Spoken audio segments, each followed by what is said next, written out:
আসসালামু আলাইকুম রহমতুল্লাহি ওবরকাতুহু। সম্মানিত দর্শক, তিনটি বিষয় নিয়ে আলোচনা করব। একটি হলো জনাব তারেক রহমান সাহেবের পোষা বিড়াল। দ্বিতীয়টি হলো তার জন্য কেনা একটি বুলেট প্রুফ বাস এবং একটি বুলেট প্রুফ জিপ। আর ৩ নম্বর হলো যে এই মুহূর্তে পত্রপত্রিকা, মিডিয়া এবং আন্তর্জাতিক মিডিয়া তারা জনাব তারেক রহমান সাহেবকে বাংলাদেশের ভবিষ্যৎ প্রধানমন্ত্রী হিসেবে অভিহিত করেছে। তো এই বিষয়গুলো আমাদের রাজনীতিতে কি নেতিবাচক প্রতিক্রিয়া তৈরি করতে পারে এবং আগামী দিনের রাজনীতিতে কিভাবে অশনি সংকেত তৈরি করতে যাচ্ছে, এই বিষয়গুলো নিয়ে আলোচনা করব। আলোচনার শুরুতে যে বিষয়টি বলা দরকার যে এটি কেন জরুরি, যে একটা বিড়াল, একটা বুলেট প্রুফ গাড়ি বা কেউ যদি কাউকে প্রধানমন্ত্রী হিসেবে বলে, এটি রাজনীতির জন্য কেন ক্ষতিকর হবে বা সমাজের জন্য কেন ক্ষতিকর হবে। প্রথমত কনক্লুশনটা দিয়ে নেই। যখন আপনার এই সমাজে অনেক বড় বড় গুরুত্বপূর্ণ সমস্যা থাকবে, সে সকল সমস্যা বাদ দিয়ে আমরা যখন ছোট ছোট সমস্যা নিয়ে নাচানাচি করব, যখন আপনার কাছে খুব মহামূল্যবান সামগ্রী থাকবে, সেই মহামূল্যবান সামগ্রী আপনি ডাস্টবিনে অর্থাৎ ভাগাড়ে ফেলে দিয়ে ভাগাড়ের ময়লাগুলো নিয়ে আপনি আনন্দ করবেন, উল্লাস করবেন এবং ময়লাকে আপনি ভালোবাসবেন, আবর্জনাকে আপনি ভালোবাসবেন, তখন সেটা কি ধরনের বিপর্যয় তৈরি করতে পারে সমাজে, সেটা ইতিহাসে লিখিত রয়েছে। আপনারা জানেন যে পৃথিবীতে অনেক কলহপ্রবণ জাতি ছিল, যারা মহাকালের পুরোটা সময় ধরে পরস্পরের সাথে কলহ বিবাদ করেছে।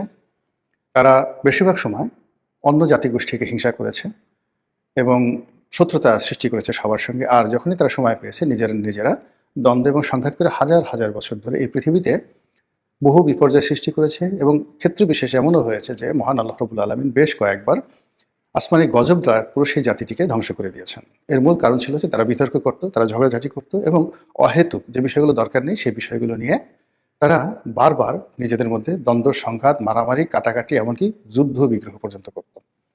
জাতিটির নাম বনি ইসরাইল। বনি ইসরাইল জাতি একটি বাছুর নিয়ে, মানে একটি গরুর মূর্তি, সেই গরুর মূর্তি নিয়ে কি পরিমাণ যুদ্ধ করেছে, 10 লাখ লোক পরস্পরের সাথে কিভাবে যুদ্ধ করেছে, সেই কাহিনী পবিত্র কালামে পাকে বর্ণনা করা আছে। এর বাইরে যখন একটি জাতি নেতা নির্বাচন করতে বাধ্য হয় এবং সেই নেতা নির্বাচন করতে গিয়ে তারা ভুল করে, সেখানে তাদের জন্য যে কত দুর্ভোগ এবং দুর্দশা আছে, সেটা আমরা পবিত্র কালামে পাকেও এর অসংখ্য উদাহরণ আমরা দেখতে পাই। ভিডিও বড় হয়ে যাবে, এই জন্য সেই বিষয়ে আমি বললাম না। আমাদের এই সময়টিতে যা হচ্ছে সেটি হলো, জনাব তারেক রহমান সাহেব যখন লন্ডনে ছিলেন, তার কন্যা জাইমা রহমান একটি বিড়াল পুষতেন। কে বা কারা হঠাৎ করে সেই বিড়ালের সঙ্গে তারেক রহমান সাহেবের একটি ছবি দিয়ে সেই পোস্ট করে।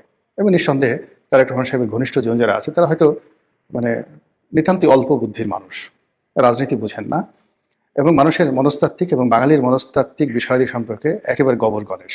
এরকম গবর গণেশকেও প্রথম এই একটি বিড়ালের ছবি তারা ছাপিয়ে দেয়। তো বিড়ালের ছবি যখন ফেসবুকে প্রকাশিত হয়ে গেল, এরপর থেকে বারবার বারবার শুধু বিড়াল বিড়াল বিড়াল, বিড়াল খায় কি, বিড়ালের নাম কি, তারপর বিড়ালের বাড়ি কোথায়, কোন দেশ, বিড়ালের সাথে তারেক রহমানের সাথে সম্পর্ক কি, বিড়াল কি তারেক রহমান সাহেবের কথা মতো চলে, না বিড়ালের কথা মতো তারেক রহমান সাহেব চলে, এইরকম বিতর্ক যখন থাকলো বা চলতে থাকলো, ঠিক সেই সময়টাতে জনাব তারেক রহমান সাহেব সেই নিজে বক্তব্য দিয়ে তিনি বললেন যে বিড়ালটির নাম জেবু, তার কন্যার বিড়াল, আমরা সবাই তাকে ভালোবাসি। এবং এটা যারা বিএনপির পক্ষে লোক, তারা বললেন যে হায় হায়, এর সে মহৎ ব্যক্তি আর পৃথিবীতে হয় না। এরকম প্রাণী প্রেম এই পৃথিবীতে কয়জন মহানায়কের রয়েছে, দেশ নায়কের রয়েছে। আমাদের নেতা কেবল মানুষকে ভালোবাসেন না, তিনি পশুকেও ভালোবাসেন, ইত্যাদি নানা রকম কথা। আর যারা এটা নিয়ে ট্রল করছেন, তারা কি যে ভাবছেন, কি যে বলছেন, এটা বিএনপির লোকজন এখনো বুঝতে পারেনি। আর যখন বুঝতে পারবে তখন কিন্তু সর্বনাশ হয়ে যাবে। তারা সেটাকে নিয়ে মূলত যেটি বোঝার চেষ্টা করানো হয়েছে, সেটি আমি বলতে পারবো না এখানে, আমার বলাটা ঠিকও হবে না। এখন দুর্ভাগ্য হোক সৌভাগ্য হোক, সেই যে বিড়ালটি, সেটি জনাব তারেক রহমান সাহেব বাংলাদেশে এনেছেন। তাকে আলাদা পাসপোর্ট করা হয়েছে, ভিসা করা হয়েছে এবং এটা নিয়ে তিনি বাংলাদেশে আসার আগে বহুবার ট্রল হয়েছে যে নেতার ভিসা হয়নি কিন্তু বিড়ালের ভিসা হয়েছে, নেতার পাসপোর্ট নেই বিড়ালের পাসপোর্ট আছে, ইত্যাদি নানা রকম কথাবার্তা। আবার তিনি যখন বাংলাদেশে এসে গেছেন, আসার পরে সেই বিড়ালকে কার্টুন বানিয়ে, বিড়ালকে উপলক্ষ করে সোশ্যাল মিডিয়াতে যে সকল ট্রল হচ্ছে, এটি জিয়া পরিবারের জন্য নিঃসন্দেহে মারাত্মক বিপর্যয় সৃষ্টি করবে। এর কারণ হলো, কোনো একটি মানুষকে আপনি যদি ছোট করতে চান, মানে কোনো একটি সম্মানিত ব্যক্তিকে যদি অসম্মান করতে চান, তাহলে যে কোনোভাবে হোক না কেন তাকে তুলনামূলকভাবে ইতর শ্রেণীর প্রাণী, তাদের সঙ্গে আপনি তুলনা করলেই হয়ে যাবে বা তাদের সঙ্গে এক টেবিলে বসিয়ে দিলেই হয়ে যাবে।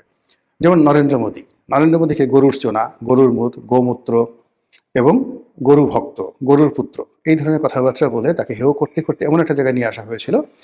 ফলে বিজেপি কিন্তু এখন সেই গোমূত্র প্রকল্প, গোবর প্রকল্প, গরু প্রকল্প, এই সকল প্রকল্প থেকে তারা কিন্তু সরে এসেছে। এরপর অতিমানব হওয়ার জন্য নরেন্দ্র মোদী লম্বা দাড়ি রাখলেন, যোগব্যায়াম শুরু করলেন এবং সমুদ্রের নিচে তিনি ধ্যান করছেন, তারপরে প্যারাট্রুপার হওয়ার চেষ্টা করছেন, মহাশূন্যে উঠছেন, এই সকল জিনিস নিয়েও মারাত্মক ট্রল হলো।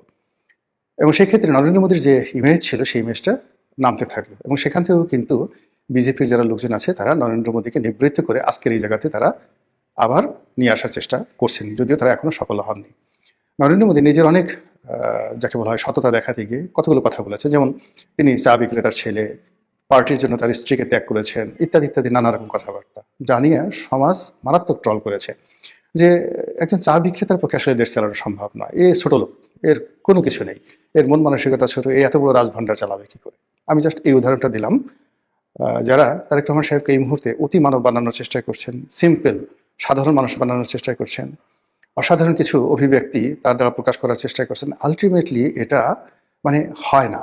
রাজা রাজার মতোই থাকতে হয়। আপনি দেখুন, কত হাজার বছর আগে রাজার জন্য একটা সিংহাসন বানানো হতো, একটা রাজমুকুট তৈরি করা হতো, বিশেষ পোশাক তার জন্য বানানো হতো। তারপর তিনি যখন অন্দরমহলে ঢুকবেন তখন সানাই নহবত বাজানো হতো। আপনি এটা কীরকম একটা অবস্থা চিন্তা করুন তো, সকালবেলা তিনি ঘর থেকে বের হয়ে যুদ্ধে গেছেন কিংবা রাজদরবারে বসেছেন, আবার বিকেলবেলা যখন তিনি রাজপ্রাসাদে ঢুকবেন স্ত্রীর সঙ্গে বা তার যে হেরেম অন্তর্মহলে ঢুকবেন, তখন সেখানে মানে এক ধরনের লোকই ছিল যারা ঘোষণা করতো, নকিব ঘোষণা করতো, হুঁশিয়ার সাবধান, আলাম্পনা আগিয়া। একথা বলার সঙ্গে সঙ্গে ঢোল বাদ্য বেজে উঠত এবং ওখানে সবসময় সানাই বাজানোর জন্য, নহবত বাজানোর জন্য এক ধরনের শিল্পী 24 আওয়ার্স থাকতো। তারা সেই রাজার আগমনকে আনন্দমুখর করার জন্য সানাই বাজাতেন। এটা এখন পর্যন্ত চালু আছে বিশ্বের সকল রাজপ্রাসাদগুলোতে। এবং অকেশনালি এই যে দেখুন, ইংল্যান্ডের রাজাদের জন্য ঘোড়া, তাদের জন্য ঘোড়ার গাড়ি এবং যত রাজ অভিষেক কেন সেইভাবে হয়, এর কারণ হলো মানুষ রাজাকে রাজার মতো দেখতে চায়, রাজাকে কখনো ফকিরের মতো দেখতে চায় না। তো সেই অর্থে যখন কোনো একটি রাজাকে হেয় করার জন্য প্রয়োজন পড়ে, তখন খুব কৌশলে তার সঙ্গে একটি পশুকে জুড়ে দেওয়া হয়। আপনি যেমন ধরুন ইয়াজিদ। তো ইয়াজিদের নাম তো আপনারা সবাই জানেন, তার একটি পোষা বিড়াল ছিল, নয় বানর ছিল। তো সেই বানরটিকে নিয়ে সেই মানে যাকে বলা হয় রাজদরবারে যারা লোকজন, তারা এতটা চালাকি করতেন, সেই চালাকি করার ফলে কি হতো, সবাই মনে করতেন যে বানর ছাড়া আসলে মানে বানরকে আদর করা ছাড়া, বানরকে প্রিভিলেজ দেওয়া ছাড়া, বানরের বন্দেগি করা ছাড়া কোনো অবস্থাতেই ইয়াজিদের কাছে যাওয়া যাবে না। এবং এই চাটুকার শ্রেণী তারা কি করলো, রাজদরবারে ইয়াজিদের জন্য যে সিংহাসন তৈরি করা হয়েছিল সেই সিংহাসনের পাশে বানরের জন্য একটা সিংহাসন তৈরি করা হয়েছিল। এবং অনেক বড় বড় আমির উমরা, তারপর অনেক বড় বড় যাকে বলা হয় জেনারেল, গভর্নর, তারা এই ইয়াজিদকে খুশি করার জন্য নিজেরা বানর পোষতেন। এর মধ্যে আবদুল্লাহ বিন জিয়াদ, যিনি কুফার গভর্নর ছিলেন এবং যার হাতে হজরত ইমাম হুসেন রাদিয়াল্লাহু তাআলা আনহু নিহত হয়েছেন, ইনিও এই ইয়াজিদের অনুকরণে বানর এর জন্য একটা সিংহাসন তৈরি করেছিলেন। এটা ইতিহাস।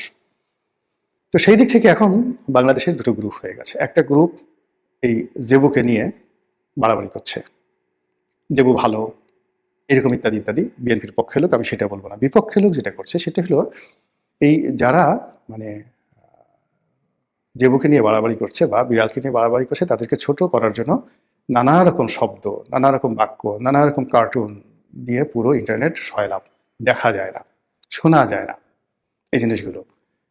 এই আবার অন্যদিকে যেটা হচ্ছে, বিএনপির যারা লোকজন আছে তারা মনে করছে যে এই কাজগুলো জামাতি বট বাহিনী করছে, এই কাজগুলো আওয়ামী লীগের বট বাহিনী করছে। এই জন্য জামাতের আমির বঙ্গবন্ধু শেখ মুজিবুর রহমান, তাদের চেহারার সঙ্গে একেবারে বিড়ালের ছবিটা দিয়ে সুন্দর করে একদম বঙ্গবন্ধু শেখ মুজিবুর রহমানকে বিড়াল বানিয়ে দেওয়া হয়েছে, শফিকুর রহমান সাহেবকে বিড়াল বানিয়ে দেওয়া হয়েছে। এখন জামাতের যারা লোকজন আছেন, তারপরে আওয়ামী লীগের যারা লোকজন আছেন, তারা বিড়ালকে কি বানাবেন চিন্তা করেন তো, কার্টুন দিয়ে, ভিডিও দিয়ে কি বানাবেন? ফলে কি হলো, এই যে এখন তারেক রহমান সাহেব আসছেন, দেশে একটা পরিবর্তন হবে, একটা নির্বাচন হবে, সব বাদ দিয়ে সবাই এই বিড়াল নিয়ে ব্যস্ত হচ্ছে। এটা এই যে রাজনীতিটা যে বিরাজনীতিকরণ হয়ে যাচ্ছে, রাজনীতির ময়দানে সব গুরুত্বপূর্ণ প্রশ্নের পরিবর্তে যে বিড়ালের কথা, বিড়ালের চাহিদা, বিড়ালের খাবার দাবার, আহার বিশ্রাম, নিদ্রা, পায়খানা, প্রস্রাব ইত্যাদি নিয়ে কথাবার্তা হচ্ছে। এর অর্থ এই জাতি আরো বড় একটা রসাতলের মধ্যে পতিত হওয়ার জন্য নিজেদেরকে প্রস্তুত করে ফেলেছে। এই যে বিড়াল নিয়ে জনাব তারেক রহমান সাহেবকে নিয়ে যে আদিক্ষেতা হচ্ছে পক্ষে, তার পক্ষে যে আদিক্ষেতাগুলো হচ্ছে, এটা হাইয়েস্ট 3 থেকে 4 দিন থাকবে। এরপরে এই যে যারা বিড়ালের বিরুদ্ধে বলছে, তারা এটাকে ভাইরাল করতে করতে এমন একটা পর্যায়ে চলে যাবে যে এই জেবু রীতিমতো বিএনপির জন্য একটা, যাকে বলা হয় সাইবার বুলিং ইনস্ট্রুমেন্ট হয়ে যাবে। প্রত্যেকটা বিএনপির যারা লোকজন আছে তারা নিজেদেরকে অপমানিত বোধ করবে, এবং এই বিড়ালের জন্য বিএনপির যত ক্ষতি হবে আওয়ামী লীগ এত ক্ষতি হয়তো কোনোদিন করতে পারেনি। এই একটা জিনিস লিখে রাখেন। কাজেই এটা নিয়ে প্রথম দিন থেকে যারা মানে কাজ শুরু করেছে এবং এখন পর্যন্ত এটাকে যারা প্রিভিলেজ দেওয়ার চেষ্টা করছে, তাদের ব্যাপারে বিএনপির যারা কেন্দ্রীয় নেতৃত্ব রয়েছে তাদেরকে সতর্ক হতে হবে। আর দ্বিতীয়ত এই বিষয়গুলো থেকে কিভাবে বের হয়ে আসা যায় সেই বিষয়গুলো চিন্তা ভাবনা করতে হবে, otherwise that will create a huge problem. দ্বিতীয় যে বিষয়টি সেটি হলো তারেক রহমান সাহেবের জন্য বুলেট প্রুফ গাড়ি আর বুলেট প্রুফ বাস। এখন এটা নিয়েও নানা রকম ট্রল হচ্ছে। জামাতার আমির বলছে আমাদের কোনো বুলেট প্রুফ গাড়ি, বডিগার্ড, গানম্যান কিছু দরকার নেই, আমাদের জন্য আল্লাহ যথেষ্ট।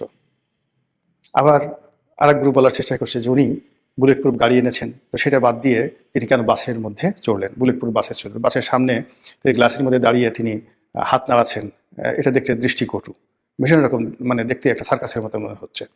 তো এই যে কথাগুলো হচ্ছে, তারেক রহমান সাহেব এত কষ্ট করে আসছেন, তিনি সেই দীর্ঘ জার্নি করে প্রথমে সিলেট থেকে ঢাকা বিমানবন্দর থেকে আবার সভাস্থলে আসা, কন্টিনিউয়াসলি 48 থেকে 56 ঘন্টার তার শরীরের উপরে ধকল শুরু হয়েছে। এর কারণ হলো লন্ডনে 17 বছরের একটি সংসার ছেড়ে আসার জন্য তাকে অন্তত 24 ঘন্টা আগের থেকে তাকে প্রস্তুতি নিতে হয়েছে। এরপরে লন্ডন থেকে সিলেটের দীর্ঘ জার্নি, সেই সারা রাত জার্নি করে আবার সেখান থেকে ঢাকা আসা। তো সব মিলিয়ে এই যে এতগুলো একটা ক্লান্ত শরীর নিয়ে তিনি যে সভাস্থলে আসলেন, এই বিষয়গুলো ধামাচাপা পড়ে গেল তার এই বুলেট প্রুফ বাস এবং বুলেট প্রুফ গাড়ির জন্য। এখানে একটা ব্যাপার হলো যে মানুষের দৃষ্টি আকর্ষণ হয়, বিতর্ক তৈরি হয়, এরকম কোনো জিনিসই যাওয়া উচিত নয়, যেটি এই মুহূর্তে ক্রিটিক্যাল টাইমে যেটা সহজ আরো।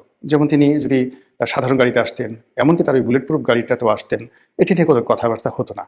কিন্তু যখন এরকম একটা বুলেট প্রুফ আসলো, এটি নিয়ে এক ঝামেলা। 2 নম্বরে আবার বুলেট প্রুফ বাসে কেন উঠলেন? 3 নম্বরে তিনি যখন মঞ্চে উঠলেন, মঞ্চে ওঠার পরে তিনি সাধারণ চেয়ারে বসার চেষ্টা করলেন, প্লাস্টিকের চেয়ারে বসার চেষ্টা করলেন। এই জিনিসগুলো অতি মানবিকতা, অতি ভদ্রতা, যেটা এই সমাজ গ্রহণ করে না। গেল এটা নিয়ে বিতর্ক, এবং এই বিতর্ক করার ফলে কি হলো, পুরো তার যে বক্তব্য, ওখানে লোকজনের উপস্থিতি, এটার যে ভাব গাম্ভীর্য, সব কিছু বাদ দিয়ে এই দুটো বিষয়, বুলেট প্রুফ গাড়ি এবং তিনি প্লাস্টিকের চেয়ারে বসেছেন, এক পক্ষ বলছে এটা ঠিক হয়েছে, আর এক পক্ষ ঠিক হয়নি, এটা নিয়ে তর্ক বিতর্ক যখন হচ্ছে, আলটিমেটলি তার যে ওয়েট, এই ওয়েটটা কিন্তু লস হয়ে যাচ্ছে।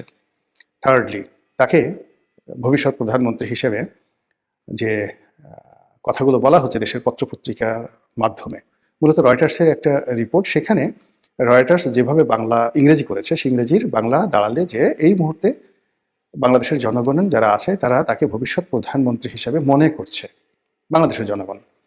আর জনাব তারেক রহমান সাহেবের যারা পক্ষে লোক, তারা বলার চেষ্টা করছেন যে বিদেশি পত্রপত্রিকা, গণমাধ্যম, রয়টার্সের মতো আন্তর্জাতিক মাধ্যম জনাব তারেক রহমান সাহেবকে বাংলাদেশের ফিউচার প্রধানমন্ত্রী হিসেবে আখ্যায়িত করেছেন। কাজেই তার প্রধানমন্ত্রী হওয়া ঠেকায় কে? আর ওটার অনুকরণ করে বাংলাদেশে যারা ইন্টেলেকচুয়ালি কারাপ্টেড পত্রপত্রিকা, তারা তারেক রহমান সাহেবকে ছোট করার জন্য তাকে ভবিষ্যৎ প্রধানমন্ত্রী হিসেবে সম্বোধন করছেন। এটা বলতে গেলে এক ধরনের পাম দেওয়া, বাতাস দেওয়া। এবং যখন কাউকে বাতাস দেওয়া হয় তখন সে তার ওজন হারিয়ে ফেলে এবং সে উড়তে থাকে। এটা যে কোনো মানুষই, এমন কোনো মানুষ নেই যে চাটুকার দ্বারা ক্ষতিগ্রস্ত হয়নি। বড় বড় মানুষ, এবং মাঝে মধ্যে খলিফা আল মনসুরের মতো মানুষ, আপনারা জানেন আব্বাসী খলিফাদের মধ্যে যিনি সবচেয়ে মশহুর, যিনি এই আব্বাসীয় ডাইনেস্টির প্রকৃত প্রতিষ্ঠাতা বলা হয়, খলিফা আল মনসুর। তো খলিফা আল মনসুর হলেন বাদশাহ হারুন আর রশিদের দাদা। বাদশাহ হারুন আর রশিদের বাবার নাম খলিফা আল হাদি। খলিফা আল হাদির বাবার নাম হলো আবুল মনসুর, খলিফা আল মনসুর। তো তার বড় ভাই আবুল আব্বাস আর সাফা, যিনি এই যাকে বলা হয় মানে সাম্রাজ্যটি প্রতিষ্ঠা করেছিলেন। তো খলিফা আল মনসুর তিনি প্রায় পাগলের মতো হয়ে যেতেন এই চাটুকারিতা শুনতে শুনতে, এবং তিনি বুঝতেন যে আমি যদি এইভাবে চলতে থাকি তাহলে আমি মরে যাব, আমি শাসন কার্য চালাতে পারবো না। এই জন্য কয়েকদিন পরপরই তিনি একাকী বের হয়ে যেতেন, সাধারণ মানুষের সাথে কথা বলতেন, এবং সাধারণ মানুষ যে তার সম্পর্কে, তার রাজ্য সম্পর্কে কী ধরনের নেতিবাচক কথা বলে, এই জিনিসগুলো তিনি শুনতে চাইতেন, যাতে তার ভিতর যে সবসময় একটা গর্ব অনুভব হয় সেটা না থাকে। আর দ্বিতীয়ত তিনি খুঁজে খুঁজে অলি আল্লাহ, গাউস কুতুব এবং ঠোঁটকাটা প্রকৃতির সৎ মানুষ তাদেরকে রাজদরবারে আনতেন এবং প্রকাশ্য রাজদরবারে দাঁড়িয়ে তাদেরকে বলতেন, আমার সম্পর্কে সমালোচনা করো। এবং খলিফা আল মনসুরকে তার প্রকাশ্য রাজদরবারে কিভাবে যে মানে উলঙ্গ করে দেওয়া হতো। একজন বলতো যে আপনি হচ্ছেন সবচেয়ে বড় শয়তান, আপনি নিজে শয়তানি করেন, ভণ্ডামি করেন, আর আশেপাশে চারিদিকে সব শয়তানগুলো আপনি দাঁড় করিয়ে রেখেছেন। শয়তানগুলো দাঁড় করিয়ে রেখেছেন, বড় বড় শয়তানদেরকে আপনি গভর্নর বানাচ্ছেন, তাদের অত্যাচারে দেশের মানুষ অতিষ্ঠ, আর আপনি আমাকে ডেকে আমার কাছ থেকে সত্য কথা শুনতে চাচ্ছেন। ফাজলামের একটা লিমিট আছে। কে কথা বলেছিল এটা? ওয়াসিল ইবনে আতা। খলিফা আল মনসুরের রাজদরবারে ওয়াসিল ইবনে আতা রহমতুল্লাহ আলাইহে এই কথা বলেছিলেন, খোঁজ নিয়ে দেখেন। তারপরে মানে ওয়াসকুরুনি, হজরত ওয়াসকুরুনি রাদিয়াল্লাহু তাআলা আনহু, তিনি খলিফা, যাকে বলা হয় খলিফা না ঠিক, তিনি বাদশা জাহাঙ্গীরের দরবারে উপস্থিত হয়ে কিভাবে তিনি সত্য কথা বলতেন। তো সেই অর্থে রাজনীতিবিদ যারা আছেন তাদের জন্য সবচেয়ে বড় বিপদ এবং বিপত্তির কারণ হলো চাটুকারিতা। এবং এই যে চাটুকারিতার আর একটা অসাধারণ উদাহরণ আছে, যে বই থেকে আমি এটা পড়েছি, সেটা হলো the glimpses of world history by Jawaharlal Nehru. তিনি এই কাহিনীটি বর্ণনা করেছেন। সেই কাহিনীটি হলো যে উত্তর ভারত বা আর্যাবর্তের যে সম্রাট, যাকে বলা হয় দ্য কিং অফ থানেশ্বর, সেই কিং অফ থানেশ্বর হর্ষবর্ধন। হর্ষবর্ধনের সভাকবি ছিলেন বাণভট্ট। বাণভট্টের সেই বিখ্যাত হর্ষচরিত এখনো ইতিহাসের একটা বিরাট উপাখ্যান। এবং এটা কিন্তু অনেক আগের, মানে আল্লাহ রাসূল সাল্লাল্লাহু আলাইহি সাল্লাম যখন রাজত্ব করতেন মদিনাতে, ঠিক সেই সময়ে এই ভারতবর্ষের কাহিনী। তখন এই বাংলা, বিহার, উড়িষ্যা থেকে শুরু করে উত্তর ভারত, মানে বিরাট অংশ উত্তর ভারত, মানে দিল্লি সহ, দিল্লি, থানেশ্বর এই অঞ্চল সহ যে রাজত্ব যিনি করতেন তিনি হর্ষবর্ধন। আর এই হর্ষবর্ধনের সময়টিতেই সেই নালন্দা বিশ্ববিদ্যালয় প্রতিষ্ঠিত হয় এবং তার সভাকবি তখনকার দুনিয়াতে সবচেয়ে নামকরা কবি। এবং এখন মহাকালে আপনি যদি 1000 বছর, 1500 বছরের বা 2000 বছরের সবচেয়ে নামকরা যে কবি সাহিত্যিক আছেন তার মধ্যে 4-5 জন ব্যক্তি যদি আপনি আনেন, তার মধ্যে তিনি অন্যতম। বাণভট্ট, কালিদাস, আরব দেশে রয়েছে ইমরুল কায়েস, এরকম মানে মহাকালে যে সকল, হুমার, এদের পর্যায়ের সেই বাণভট্ট। কিন্তু তার অভ্যাস ছিল সারাক্ষণ তিনি মানে কবিতা লিখতেন ভালো, সবকিছু করতেন ভালো, কিন্তু দালালি করতেন।